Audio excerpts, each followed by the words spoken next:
All right, we will call the meeting to order. Jen, would you take roll, please? Commissioner Corbin? Here. Commissioner Johnson? Here. Commissioner Waldner? Here. Commissioner Thorough? Here. And Mayor Lindsay. Here. You have before you the agenda for this evening. Motion to approve the agenda. Second. We have a motion and a second. All those in favor signify by saying aye. Aye. Those opposed, same sign. Motion carries. Under appearances, acknowledgements, staffing considerations, Justin Meyer. Justin, would you step to the microphone, please? Sure thing. I'll have Marcus Garstecki from TSU as well. I'll hand out a little informational sheet that I put together.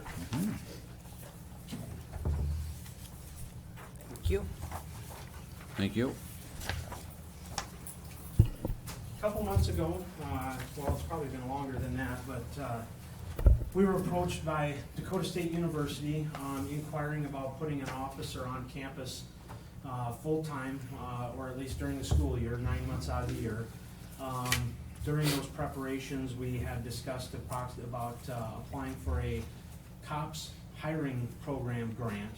And that grant will cover approximately $125,000 over the first 36 months and going towards the payment of, or the cost of an officer, which includes the benefits. In dealing with that, we felt that it was a good avenue to start this officer, or this position, if we could, to help offset some of those costs for both the city and the university. We're looking at an increase of calls that have occurred at the university over the past few years. A lot of mental health cases, some thefts that have taken place, and our drug problem is continuing to grow as it is across the state. And so these are some of the concerns that we looked at.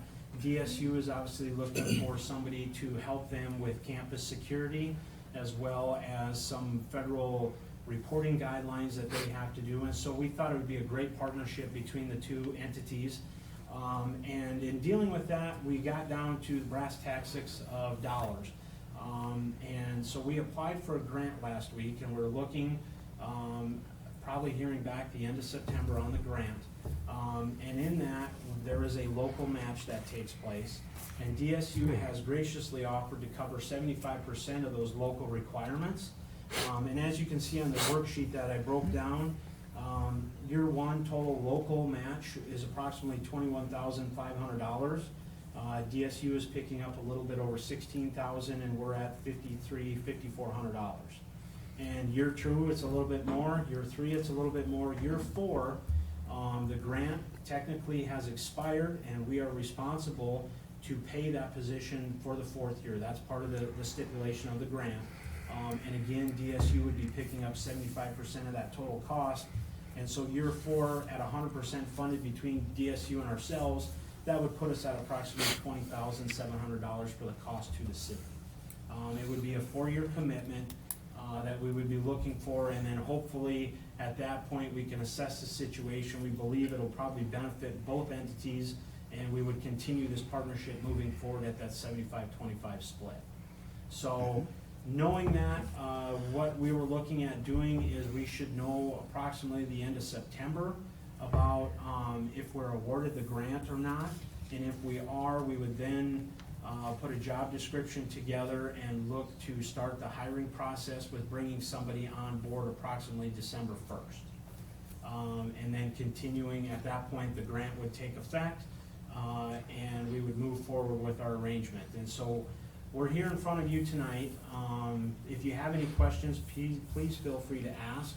But we're here tonight to get your formal approval to add an additional officer to our staff. And Justin, if you could just, carry it a little further, and that as we talked, it'll be very similar in operation to like our SRO. Absolutely, it would be. This officer would be on the DSU campus. They would be provided an office on campus. Their responsibility is going to be to handle any and all calls, if you will, any concerns from the university. At night, we would continue that our patrol officers would handle calls on campus as we normally do now. However, any further investigation, we could take that responsibility and shift it to that DSU officer, and it would free up our patrol officers and our investigator, who is quite busy the way it is. And it would really help us out in the increased call volume that we experienced during those 9 months out of the year. What's And your I- plan if the grant is not successful? If the grant is not successful, then we will go back to the drawing board, if you will, sit down with DSU and see if it's something that they are willing to start out year one at a 75-25 split, if they can afford that. And then we would come back in front of you folks to get approval from that point forward. Okay. Yeah, if I could just add. Yes, please. Marcus Garstecki from DSU. This is something, as far as a security standpoint, that we've been looking at for at least 2 years. That's how long I've been here, but from what I understand, even much longer than that. It's a need we need to address one way or another. This is obviously a very viable way to do it, and we hope it works out. But if not, it's important enough that, yeah, we need to sit down and talk about what we can do next.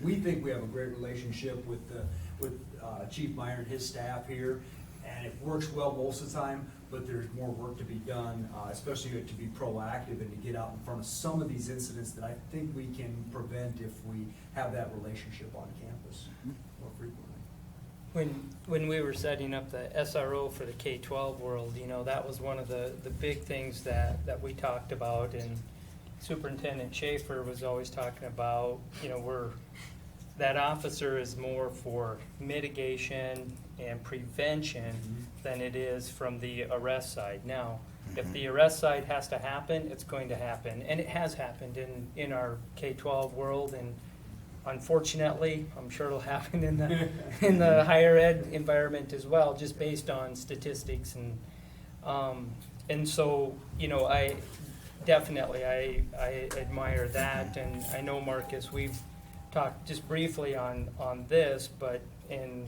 with the chief, we've talked when we were working on the SRO for the K-12.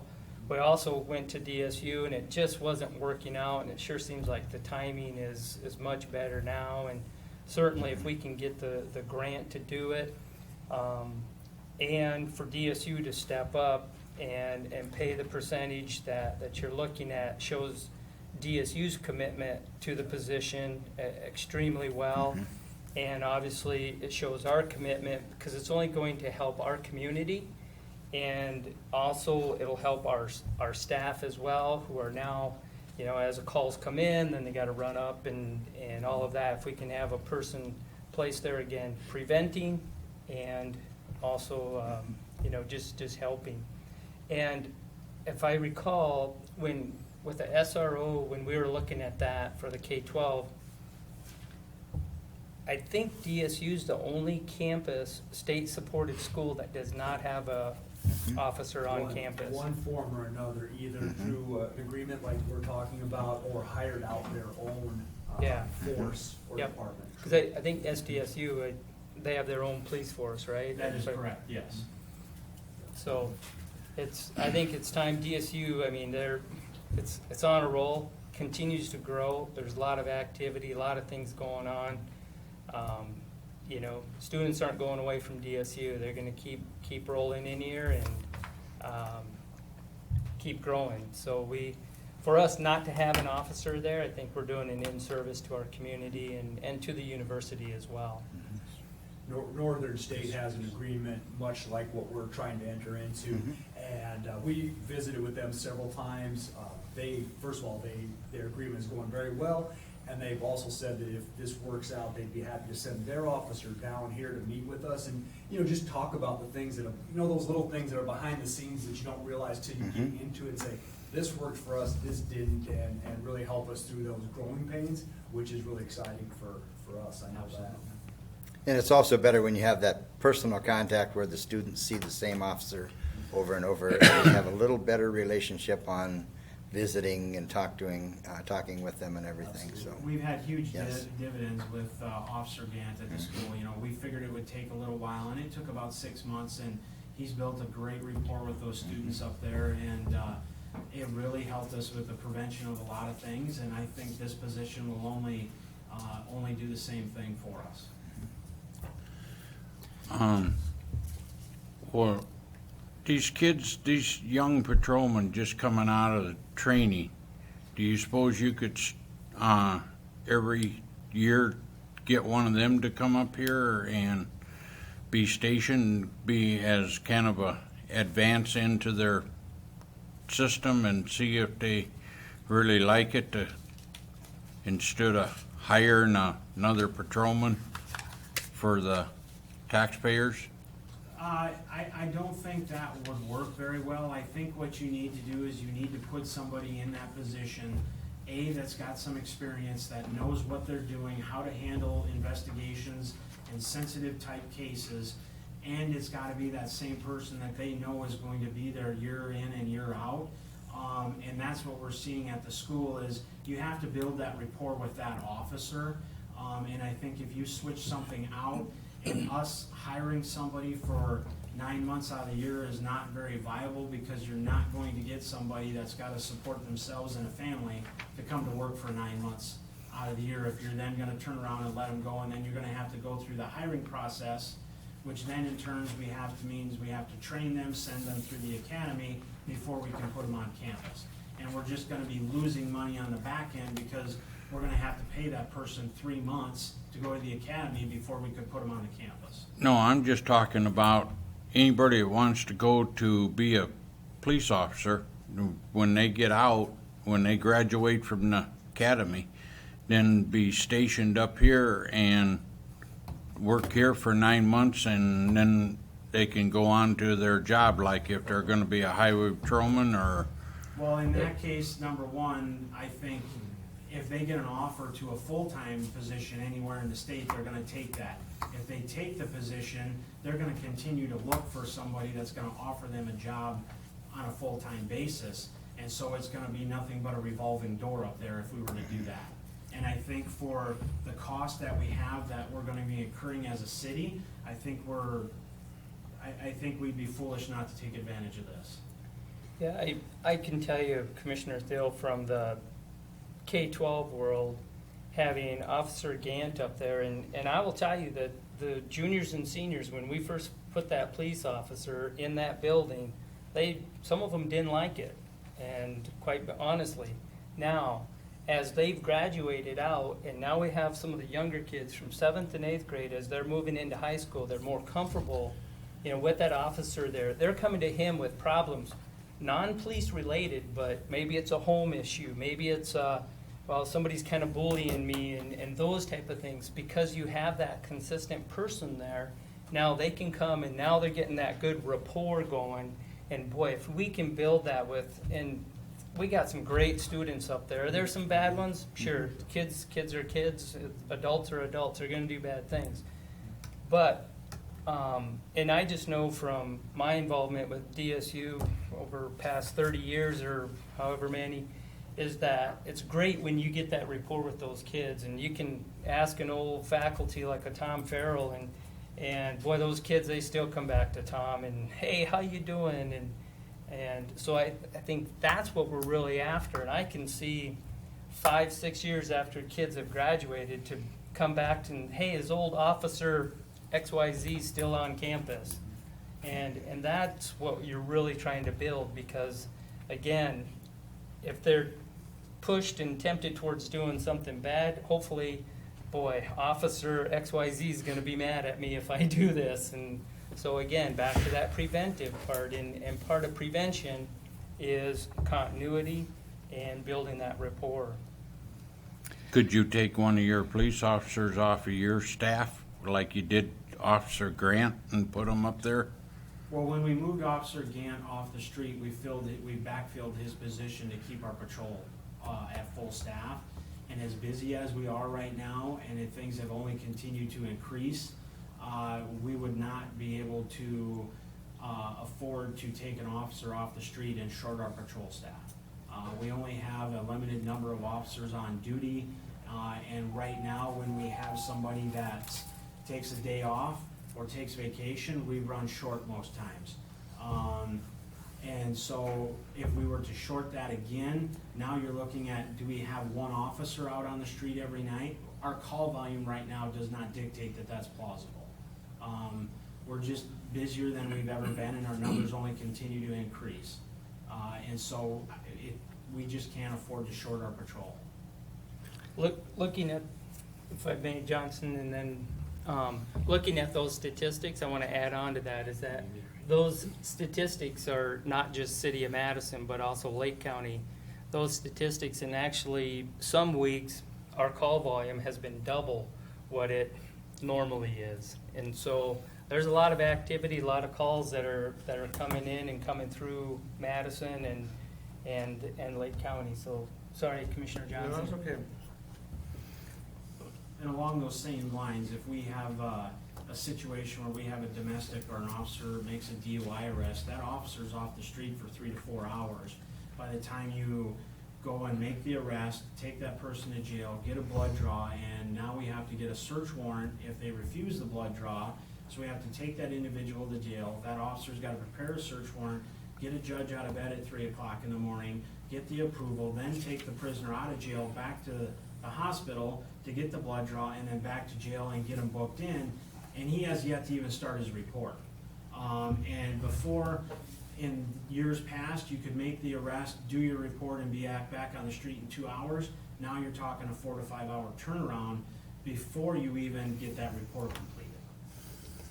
So those are some of the things you have. If you have 3 officers on at that time, now we're down to 2 officers on the street responding to those calls. And the other thing is too, is that, you know, we've been very fortunate that we aren't having some major things like are happening in other cities and that, but when you can add a staff to the town, basically I'm gonna say, in that, for 25%, in that, to me, that's money well spent. And Chief and I have talked about, you know, even during the 9-month school year, if there's an issue in town that this Mhm. officer needs to leave campus to go help with, that, I mean, Mhm. that's a given, that he's gone, he or she's gone, and they're out dealing with that issue, so, absolutely. Same that we do with Officer Gant as well. If there's a major issue, and it has happened, where there were some major things going on, and off and on patrol he went and Absolutely. assisted, so. Jeremiah? I can I'm see the pretty wheels. good. I'm pretty I can good. see the wheels spinning. It seems like every year it gets a little bit more busy on campus during the summer. How often do you think you'll be up there in the 3 months where? And I can start then, Chief, if you want to fill in. You know, it is getting busier and busier, and you never want to say that, you know, I don't want to jinx this here. Fortunately, a lot of our camps and conferences are professionals, so, you know, adult professionals, so that, you know, kind of helps a little bit. We do have some of the younger groups starting to come, especially with our cyber camps. We've got, last year we had, I think, a week and a half of cyber camps. Now this year we've got almost 4 full weeks.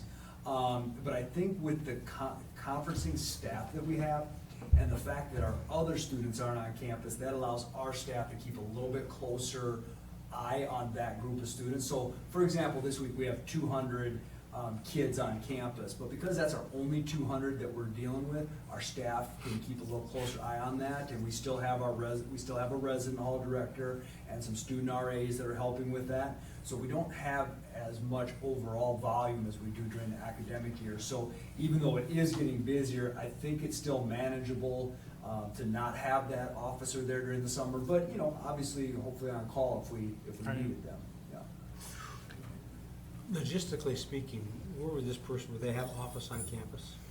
Yes, that is our plan. We're still working out where that is. The good news is, with a brand new building and 2 remodeled buildings about to get started, we've got some space to play with on campus, so we can figure out where exactly the best location would be. Obviously, we want this officer in a high traffic area where, you know, even when there's not something happening, it's a place that students walk by and they see a face and it's easy to say hello to and just build that relationship. So we don't have it exactly located yet, but we're looking at it very purposefully. Along with that, now, the chief has made clear to us that we're not hiring somebody just to rattle doors and make sure that, do you still have a night watchman employed there? And will you maintain that, or will that? Good question. The answer to your first question is no, we do not. Okay. What we have done is adjusted the schedule of our night maintenance and custodial crew, which is still not the same as the night watchman, but it has given us a presence on campus during the evenings. So there's a group there there are at least a couple individuals that are on campus till 1 a.m. and then another group that comes back at 4 a.m. It's still not ideal, but it is some coverage. as far to your second point, I still want to look at some potential, whether it's part-time or student workers who work some rounds during the late evenings, because I think especially with an officer who could train those students in, you know, very basic stuff, but I think that could go a long ways towards preparing them to do some of the evening security things that would help us at that point. Mobilization, will this person need a vehicle, or how will we deal with that? Due to the fact that this officer is not gonna be going from campus to campus, if you will, as Officer Gant does from the high school to the elementary, we currently have 4 patrol vehicles, and typically we're running 3 officers at a time. So we would just allocate that vehicle that we currently have and allow them to take that up there. So if they need to respond off campus or something, they're gonna have a vehicle, but we're not looking at adding an additional vehicle.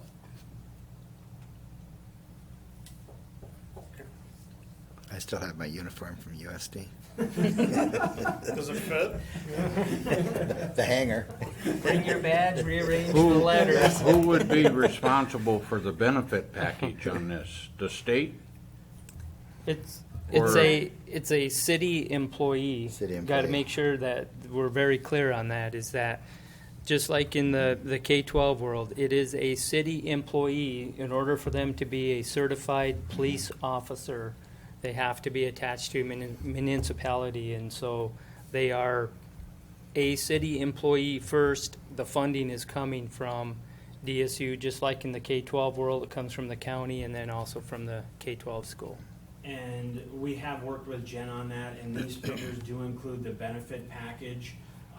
We're including retirement, health insurance, the whole 9 yards. That's still a 75-25 split. But these numbers that we're showing you are the local match, and year 4 would be a full-fledged certified law enforcement officer. That number, that 83, includes his benefit package and everything. So DSU essentially is picking up 75% of that.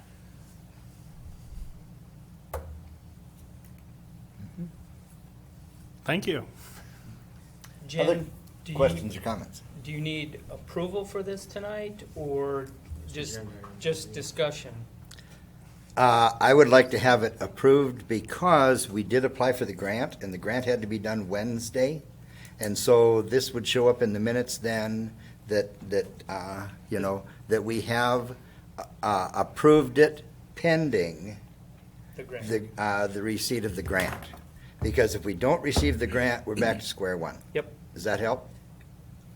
Just making sure it wasn't just an acknowledgement, but an actual approval. Yes. I'm okay with that. Yes, Okay. You okay with that? Yes, absolutely, that's what we're here for. yes. I will make that motion then, that we continue or go on with hiring the additional police officer to be utilized at Dakota State University, contingent upon the receiving of the COPS grant. Thank you. Second. We have a motion and a second. All those in favor signify by saying aye. Aye. Aye. Those opposed, same sign. Motion carries. Is there any, Thanks again. thank you, gentlemen. Yep. Appreciate it. Is there anything anyone would like to remove from the consent calendar? If not, do we have a motion to accept? Make a motion, we approve the consent calendar. Second. Second. We have a motion and a second. All those in favor signify by saying aye. Aye. Those opposed, same sign. Motion carries. Seeing no old business, under new business, authorize the mayor to sign the agreement with Lake County on the fuel agreement. And Jen, I'm going to ask you if you'd like to address this.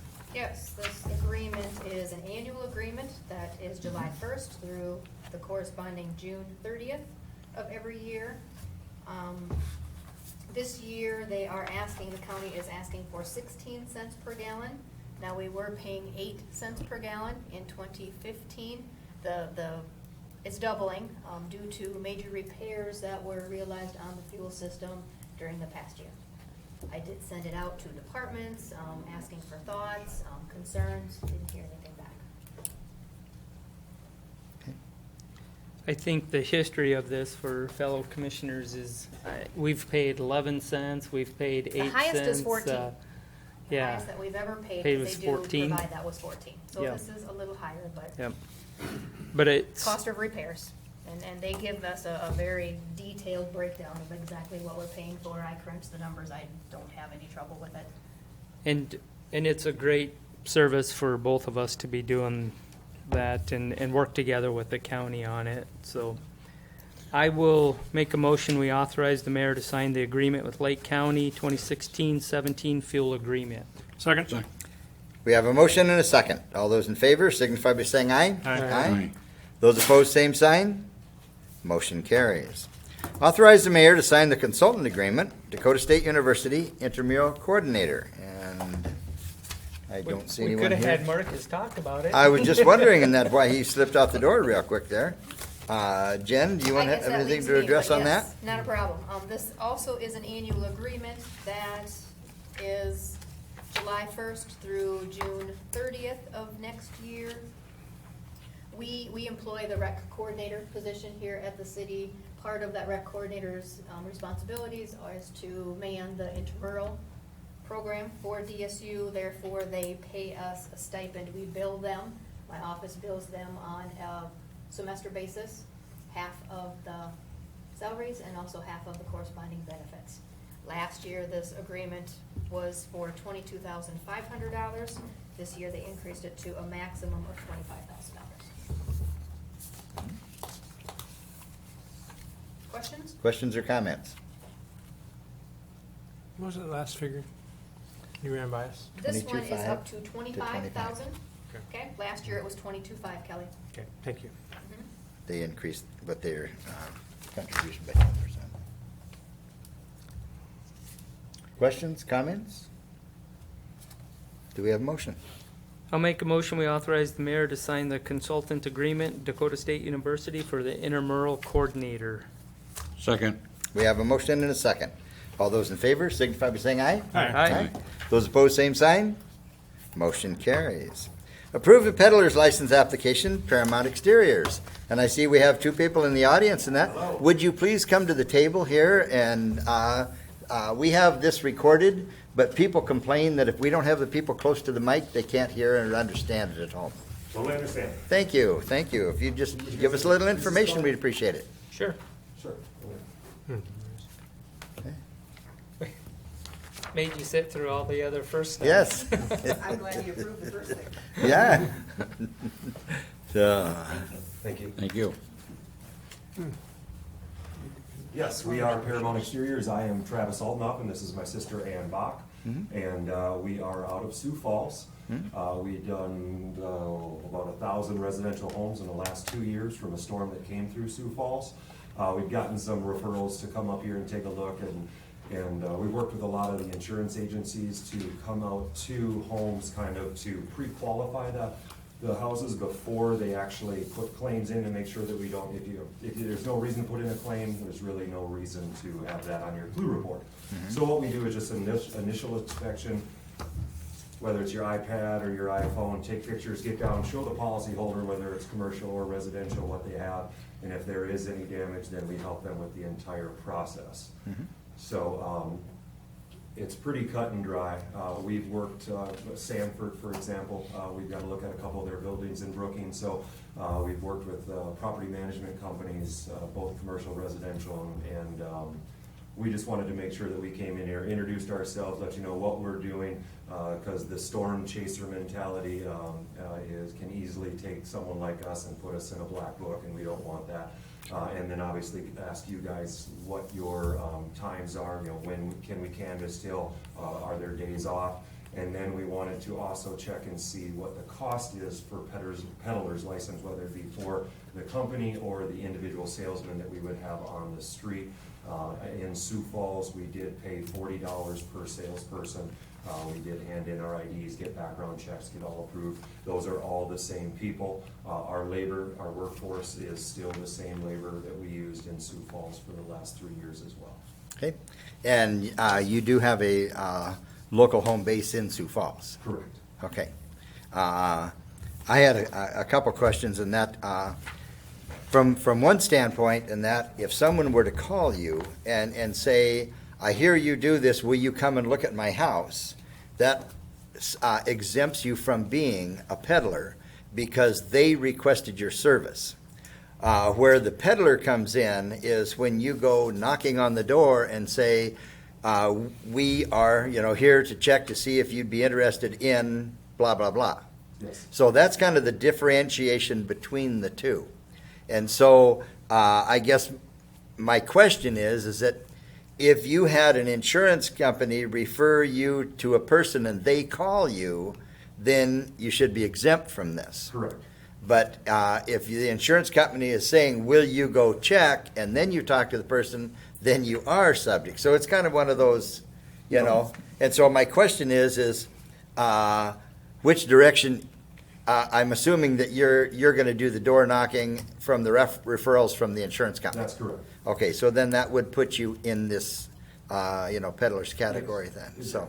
And Okay. from what we've done a couple of inspections throughout town, pretty Sure. much on all four corners, and we have found that there is damage. Obviously, there was a storm last year, about a year before this storm to the date, and a lot of houses did get done. So we got up on some of those as well. Some of them had damage, some of them didn't. So we're there to be the good guys. We're there to say, hey, you know what, it looks good, don't worry about it. Get up on some of the older ones, get up there, do those inspections, and then we always let the homeowner make the decision if they want to call in. But we help them from, basically start to finish on the entire claim. And then what we did notice with a lot of the contractor work that was done from last year's storm is it was basically just roofs. We are general contractors, so we can do the gutters, we can do the air conditioning units, we can do everything so that the entire claim is getting taken care of and the entire home would be back to 100% insured. And that way the homeowner isn't looking for, multiple contractors to do the work. We kind of streamline it, make it easy. And I know, I can't remember exactly who at the moment in that, but their siding got broken. Yes. And I heard the discussion on that, so. So yeah, we're kind of the one-stop shop, and Very good. all of our tradesmen are specific to their trade. We're not just handymen, jack of all trades. Roofers are roofers, siders are siders, and so on. Very good. Questions or comments? No, good description of what you do. I like the idea of the background check for your employees. I think that's a unique twist that I don't always see, and so, Public Safety Commissioner, I appreciate that end of it. And a lot of them are family, so you can trust them. Well, you can pick your friends, but you can't pick your relatives. So, I'll make a motion to all right. approve the peddler's license application for Paramount Exteriors. Second. And then before we vote on this, any questions in that you do have about dates, times, and things like that, you can work through the finance Please office. do. It is $25 per day per company. Per day. So it's not per individual, it's Yeah. per company. Is there anything that we could do to work on that? It is an ordinance. Okay. It's in ordinance, so. Because we don't necessarily will be here every single day, so we don't know how we would work. For example, you should go, if one of we've got probably 5 different salespeople. If one of them is there on one side of town and says, will you go check my neighbor's house, without the, or, oh, go check this house. So essentially, we're pretty much peddling every single day. And obviously, that can be a pretty hefty bill at the end of the month. Okay. Understood. Again, It is an ordinance again, form. we have an ordinance, and we have a motion on the floor.